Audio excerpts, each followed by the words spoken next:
1 o'clock this morning, then there was another shower a little later on. Then we had some intermittent rain showers, 7, 8 o'clock. I serviced the combine. It rained a little bit, drizzled that is, while I was doing that. I got that done. I said, well, the sun is starting to come out. We better get some wheat dumped off. And if all goes well, we should be able to cut wheat in another couple hours here. Alex took a load. She's ahead of us. And Sarah is behind us. So we'll just have to see how things go here. We'll meet at Mayberry's in maybe a half hour, 45 minutes. Dump this off and we'll hurry ourselves back to the combine. Maybe we can get going good. We ended up cutting wheat till 10 o'clock last night. And the moisture was running right around 12-13%. I probably could have went a little longer. But we were starting to see a lot of lightning off to the north. I guess it rained quite hard that way. And I was worried that if we didn't leave the field, when we did, that the truck that we had in the field was going to get wet. So we'll have to see how things go once we get this load dumped off and get back to the farm. Hopefully we can start right back in again. This is the first load that I've taken this year. We're going through a Aurelius right now. We've got to go through Montezuma Swamp. Then we'll take a ride down alongside Cayuga Lake. Then we'll jog over into Mayberry. So we'll join up with you in a little while here. Well, we're just coming through Montezuma Swamp now, and they're not eagle nests, but there's some large birded nests on top of these power poles here. You can see, I forget what they are. I called them eagle nests last year, and I was corrected. There's one right there. Another one up in front of us to our left. I think there was 3 or 4 of them in all. So we'll take a left up here. Cayuga Lake is, well, it's about 3 miles to our left. We're just on the north end of it here now. Nice quiet. Oh, there's another nest right there. Alright.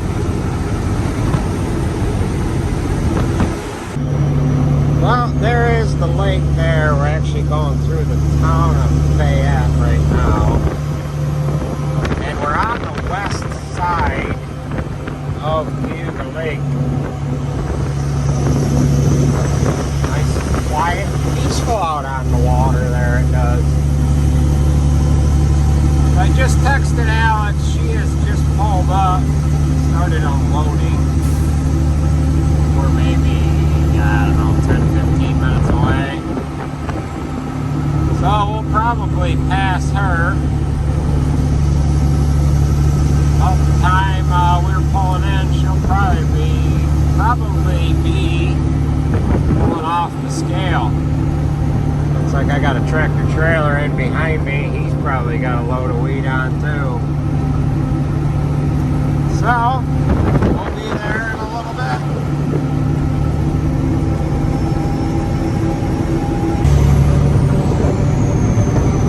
Well, that's not good.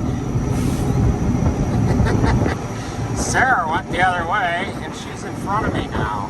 I'm gonna have to call her. Hey, I gotta dump first. I gotta get back and run that combine. So we'll go back the way that she came in. And she actually came through the village of Seneca Falls. And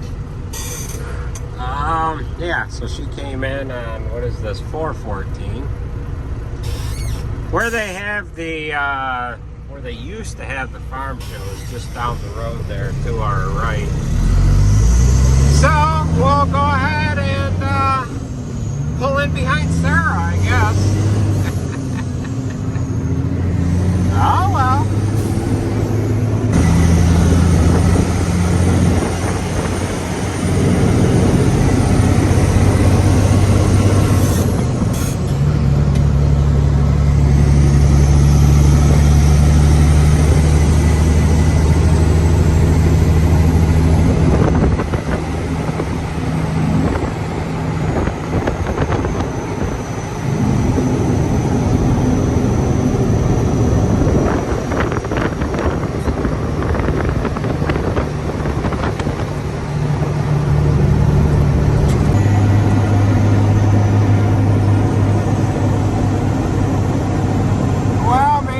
Farm is up here, right on our right-hand side. We've got to swing around the belts, pull around this main shop here, pull onto the scale.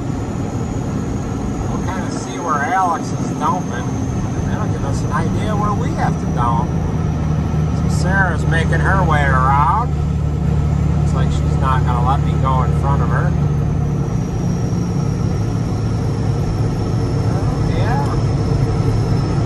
Oh, there's Alex right there, so she's just pulling off the scale.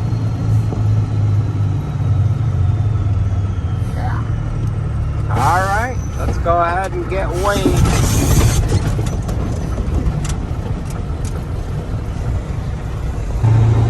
That green Freightliner right there to our right. The truck that we put a box on about 6 years ago, I believe.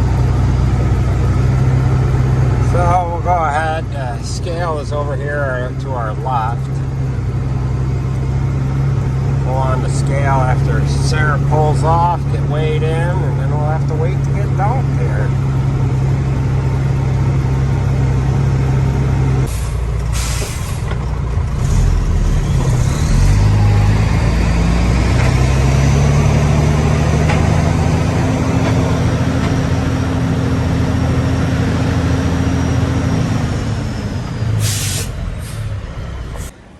Well, we have to wait for Sarah to dump, and Doug from Mayberry's here. He's got to give us a walk around of their baler. They've got their, the house size planter is this? 2140. Wow. It's a 40-foot, 20-inch row. That's a planter. But he wants to give us a walk around of this Claas 5300 Quadrant RC. Roto cut. What size bales? 4x4? 4x4, yep. They had a baler just one generation behind ours. Yep. Same damn thing. It was a 332. We have a 333. Actually, that baler was Bruce's uncle's or something like that. The baler that we had. Fell off the trailer when they delivered it to him, yeah. So he ended up getting it. Yeah. It got fixed, of course. But we're going to actually watch him bale some down here after I get unloaded. But he said these bales are dense as hell. About 1,100 pounds if you stuff them tight. Wow. Straw. Yeah. So he, have you run a crone? I have not run a crone. Yeah, I have not tried Case one. baler in New Holland, and that's Claas. Yeah, you really like this one. This one is nice. That's why I tell you, you ought to consider it. Yeah. Yeah. Yeah, density is king, really. I mean, 6-string bales, 4x4s. What are you baling, a third? A third less bales than what you do. We did the same thing you did, had basically the same baler, and what we've done is cut down on a third less picking up, a third less time. Wow. And your time is money. Yeah. Especially when you're trying to storage, be trucking and everything. Yeah. So pretty easy system. We put the acid on it. Almost impossible to plug.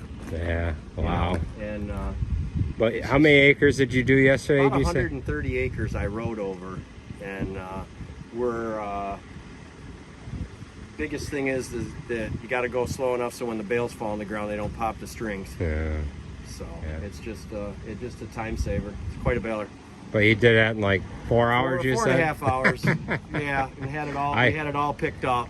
I won't tell Jared that. Yeah, I want Jared to come out. Yeah. Yeah. Yeah, so it's a pretty slick machine. Yeah. And it's a really good baler. Pretty simple. I mean, other than the computer stuff. Yeah. But, Yeah. Yeah. Well, that gives you guys a look at it, and then once we get our load dumped off, we'll take a ride around the field. I did see the field down the road there. We'll stop in on our way out of here and catch a ride with him and see how this thing does. So, all right, we'll join up with you in the field. We've got everybody out here today. This is Al's truck here. We get some straw from, and we actually buy hay from Al. So Sarah's about dumped off here. We'll get ours in there, or that load, and we'll get that dumped off.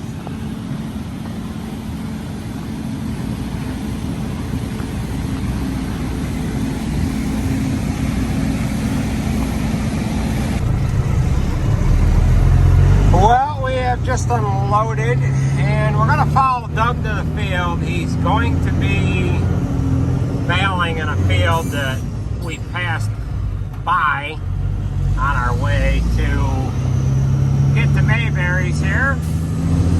And we'll watch this baler bale for a minute or two.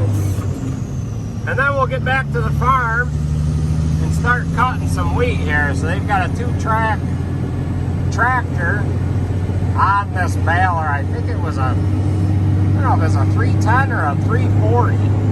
So we'll be to the field here in a second, and we'll get a look-see on how this baler works. As long as we're here, we might as well get a ride with it. All right, we're gonna go ahead and jump in with him quick here.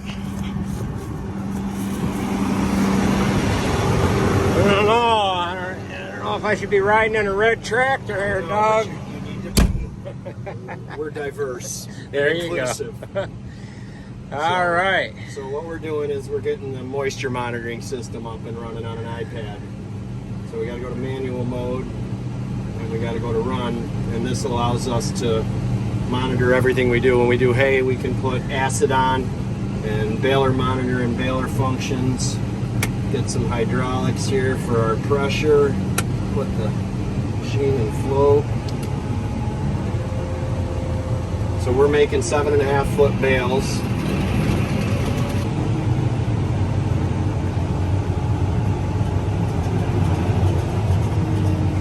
Alright. So we're running, this is a roto cut, so we're running 12 knives processing it for the dairy farms that it goes to. What will they do with this? Do you think they'll feed it, or are they bedding it? Feed it and bedding it.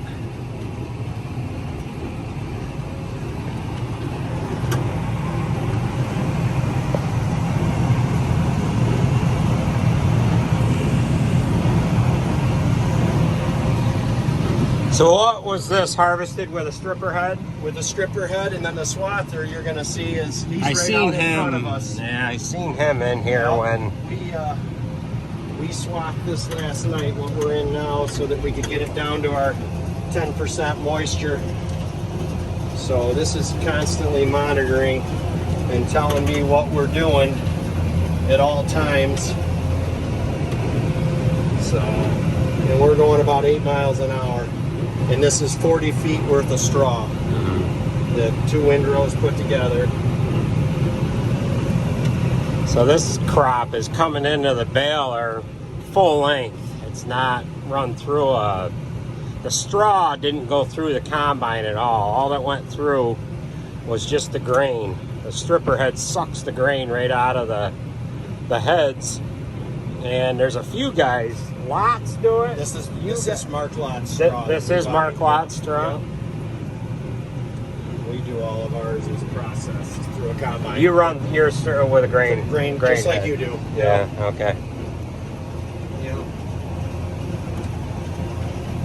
The one beauty of doing it this way is you haven't got all this material going through your combine. You might have a tendency to be able to harvest a little earlier in the day, maybe a little earlier in the season too. especially if you're drying it. Yeah, and if you don't have time to bale the straw, you can cut the straw when you have time to bale it. So that's the way it's been this year for us. And this is, we just finished yesterday all of the combine straw. Oh. So now we have about 300 acres of this to do. Yesterday was our first day we were able to bale right behind the combine. I haven't been able to pull that off yet. And then, of course, it rained last night.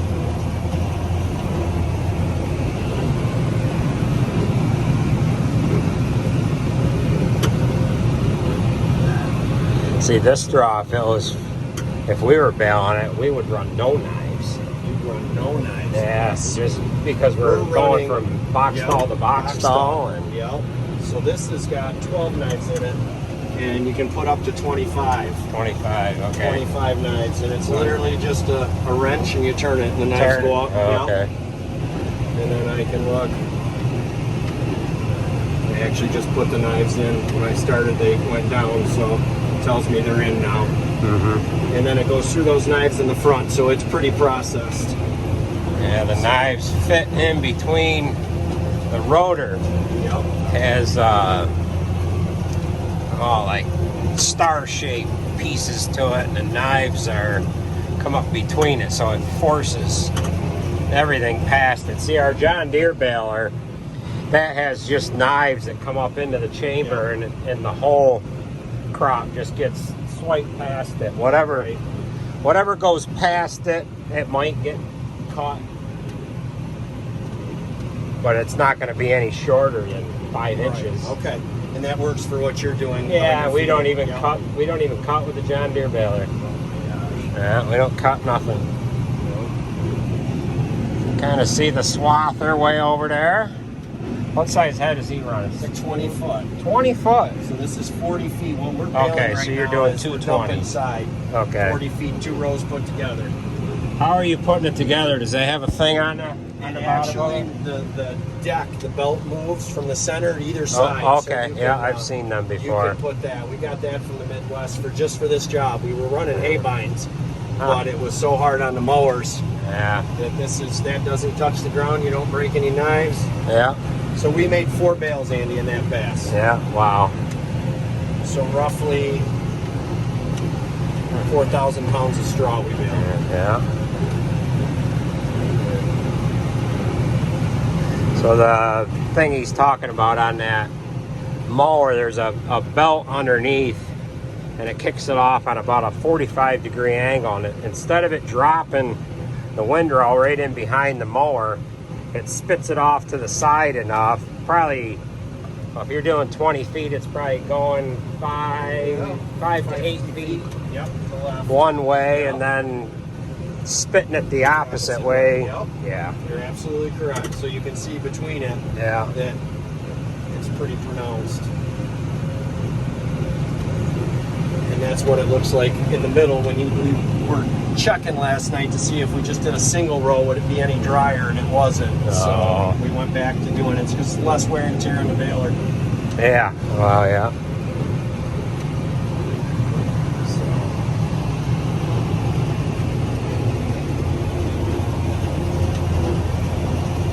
We're getting ready to make another bale here in about, when that goes, you'll see it drop and it'll electronically tie another bale. And about 2,100 pounds of pressure on all sides. 22, it's constantly changing it depending on the moisture. There we go, we made a bale. Well, we'll get to the end here, and I'll jump in the truck, and I can drive right alongside you. All right. I'm going to drive alongside you for a little ways, and then I'll pull on out of here. All right. And you can go right out the middle, Andy, right where we cross up here. Okay. Between the sunflowers, the driveway goes right out. You can hang a left, big wide driveway. Okay.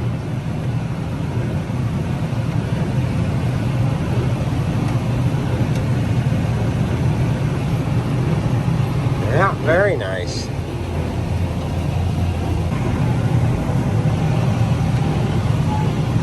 Well, this is where our ride ends. Doug is kicking us out of the tractor. He said I need to get back and get combining some wheat. Well, thanks a lot, Doug, thanks, for Andy. letting me ride Appreciate along, it. and we Good will seeing you. See you. You take care. Maybe. Thank you. Get over here sometime tell tomorrow Jared or to come something. over. I Tell will. Jared, please. Yeah. We're going to combine and sell our, or I'm going to bail. Yeah. If he wants to take a ride. Yeah. Thanks, All right. Take Nice it easy, seeing you Doug. again. Yeah. Take We'll care. see ya.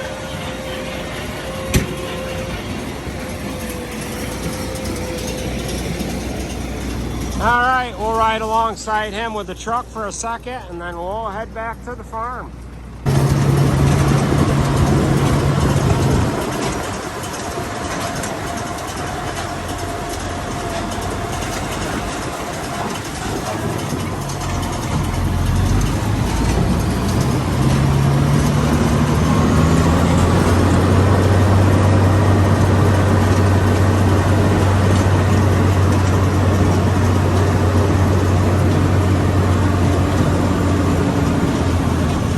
Wouldn't be too good if I ran into a bale, would it?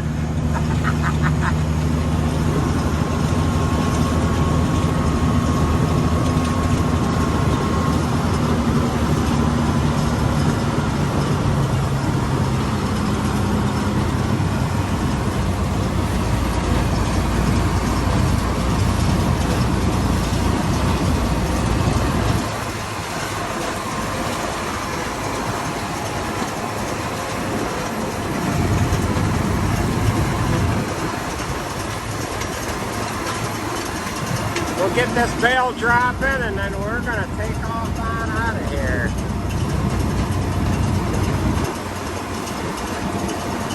So that is a 340 tractor, 2-track.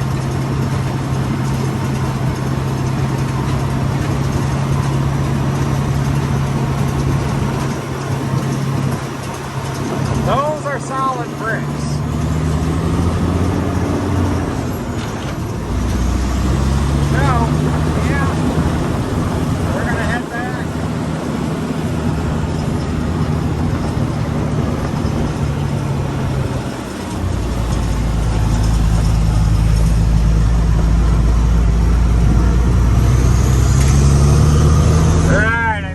About 10 bales so far. Alrighty, we better get back to the farm. Well, for you green guys, we'll go ahead and video this tractor as we drive by. Oh, what is this model? 8360R. I know a guy that has one of them. Just like that. Alright. So, get out on the road here, and what we're going to do is we're going to take the route that Sarah took, and we're actually going to drive by where they used to have the New York Farm Days here. 2 or 3 years they've been at the different location. So we're going to go by the old location. So we'll go by there in just a few minutes and show you what that looks like now. So here's some wheat that got done with the stripper head right here, and that has to be cut yet. And I assume Mayberries will be doing that too. The gentleman that had the wheat on that field that we just passed was the same guy that had the wheat where we were baling with Doug. Now the farm that we're going to be going by is the same guy, same family, and that's where the New York Farm Days used to be 3 years ago. It was out in this location for I don't know how long, 15, 20 years, I forget how long. But this was a real nice location, and we're going to be going by the farm here right now. No, not right here. It's up a ways. Got an old Steiger parked right there. Another wheat field to our left that was just stripped, and they'll cut it and right over here to our right, just past this chunk of trees, was where the New York Farm Days used to be.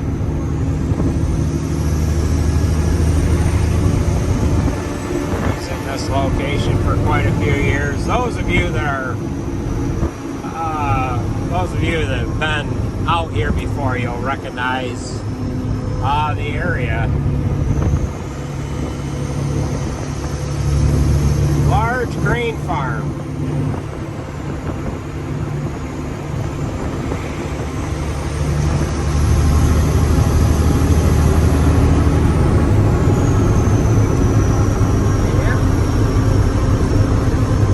That whole area right there was where all the exhibits were for the farm show.